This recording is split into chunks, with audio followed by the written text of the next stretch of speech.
In this video, I'm going to show you how to withdraw money from Metatrader 5 to your bank account. So just follow these steps carefully. Now, the first thing you want to do is open the Metatrader 5 app on your device and make sure you're logged in to your trading account. Now, this part is very important. You cannot withdraw money directly from Metatrader 5, so MT5 itself does not support direct bank withdrawals. Now, in order to withdraw your money, you first need to transfer your funds to your broker account.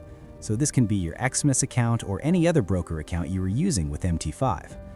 Now, inside Metatrader 5, look for the deposit or transfer option and transfer your funds, such as USD or cryptocurrency, from MT5 to your broker account. Now, once the funds are successfully received in your broker account, what you want to do next is open your broker platform. Now from there, just click on the withdraw option and select bank transfer, and then enter your bank details and confirm the withdrawal. Now, after submitting the request, the money will be sent from your broker account directly to your bank account. Now, as of now, this is the only working method to withdraw money from Metatrader 5 to a bank account. And that's it. Your withdrawal process is complete. If this helped you out, please subscribe. It really helps me out as well. Thanks for watching, and I'll see you in the next one.